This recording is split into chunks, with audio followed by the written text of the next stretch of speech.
Saudações a todos, aqui é Robson Ventura. O ministro Paulo Guedes trouxe uma informação bacana aqui agora. A economia voltou em V como tínhamos antecipado, confirmando nossas expectativas. Em vez da destruição de 1,5 milhão de empregos, como na recessão de 2015, na destruição de 1,3 milhão em 2016, nós já estamos, antes de chegarem os dados de dezembro, com 227 mil empregos criados. Bacana isso aqui, muito legal. A economia em V, imagina um gráfico e a economia caindo. Aí ela começa a crescer de novo. Isso significa que a economia está preparada, que ela tem robustez, que a queda foi só sazonal, foi só temporária e que não está relacionada com a capacidade, com a estrutura da economia, certo? Existem outras coisas, claro, que a gente deve se preocupar, como, por exemplo, os gastos que foram feitos em apoio aos governos estaduais, municipais, às empresas e aos indivíduos aqui, né? Tudo isso foi muito bom porque manteve a economia funcionando, manteve o fluido da economia, que é a moeda, né, circulando, mas isso vai ter um custo muito caro. E a gente não tem uma matriz econômica, uma matriz produtiva tão abundante e diversa que tenha a capacidade de recuperar tudo isso tão rapidamente. Claro, tem outras coisas que a gente deve se preocupar, como a questão da dívida dos estados, a questão da reforma fiscal, a especulação financeira que vira e mexe vem para atacar nossa moeda, né? A questão internacional. Mas essa questão da abundância e da diversidade da matriz produtiva no Brasil é a condição sine qua non para que a gente possa vencer esses obstáculos que vão aparecer no nosso caminho já no começo do ano, tá?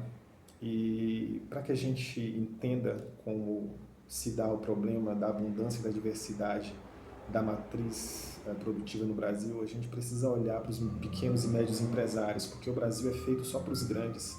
Os metacapitalistas que financiam os congressistas para aprovar as leis para os grandes. Eu, por exemplo, tenho uma fábrica de sabão. Se eu quiser aprovar um produto, se eu quiser registrar um produto, eu tenho que gastar uma grana com isso. É uma coisa impossível para um comércio pequeno, para uma fábrica pequena, né? Então, só quem consegue ter legitimidade na ação produtiva hoje no Brasil são os grandes. Isso precisa acabar. O Congresso, olha as últimas leis que foram aprovadas no Congresso no sentido de legitimar, de regulamentar alguma área produtiva. Tudo foi feito para inviabilizar a ação do pequeno e para resguardar somente aos grandes empresários o direito de produzir. E grandes empresários porque são grandes com dinheiro nosso, com dinheiro do BNDES, com dinheiro do fomento que vem dos fundos de amparo ao trabalhador da vida, ou seja, o cara pega o dinheiro do pobre para se fazer de grande e depois despreza o pobre. Para que a gente mude essa questão, a gente tem que mudar a perspectiva econômica no Brasil. A gente precisa mudar a forma como são feitas as leis, a gente precisa garantir segurança jurídica para todos os setores produtivos nas suas devidas proporções, sejam grandes, ou sejam médios, ou sejam pequenos empresários. Porque hoje o pequeno não tem segurança jurídica, ele não pode produzir. Ele não pode produzir. Para ser um produtor registrado, todo legal, ele precisa gastar muito dinheiro, e isso é uma das coisas que inviabiliza o médio e o pequeno. Então a primeira coisa é isso, a questão legislativa, criarmos um escopo de leis que garanta a legitimidade na produção, para o setor produtivo nos patamares médio e pequeno.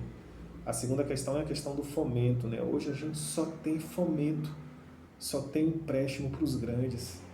As condições são tão absurdas e, além disso, tem a corrupção, que o cara vai lá, pega um dinheiro emprestado e dá uma parte para o cara. Onde é que isso acontece? No BNDES acontece oficialmente. Os diretores do banco, as pessoas que fazem os empréstimos lá, ganham dinheiro, ganham comissão para emprestar dinheiro para os grandes empresários. Os mesmos que fizeram a corrupção do Odebrecht lá e da Lava Jato estão lá fazendo a mesma coisa ainda. Entendeu?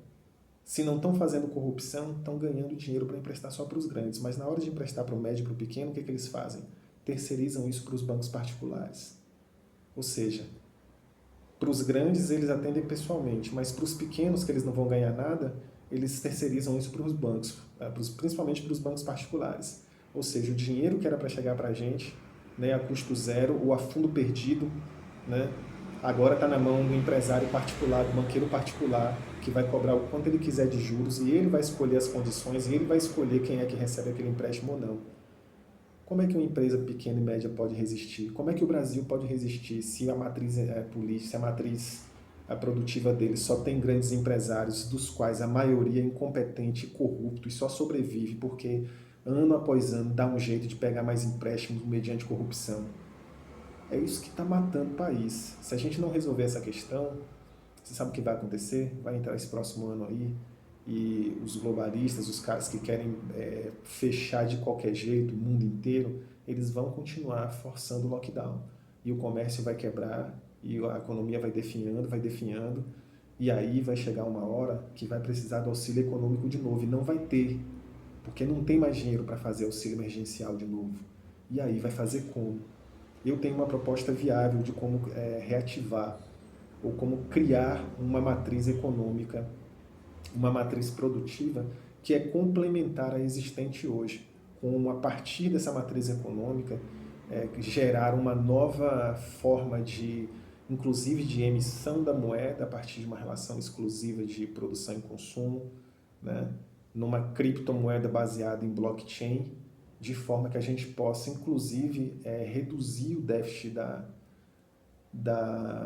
do INSS através desse processo. A gente vai poder reduzir os déficits, né, as dívidas de governos estaduais, municipais, de tudo que é adquirido pelo Estado em produtos e serviços através desse novo modelo econômico, né? Então, senhor Paulo Guedes, excelente notícia. E se vocês ainda não tiverem um plano ou quiserem ouvir a minha ideia, a gente pode conversar. Vai ser um prazer trocar uma ideia com vocês. Valeu? Um abraço.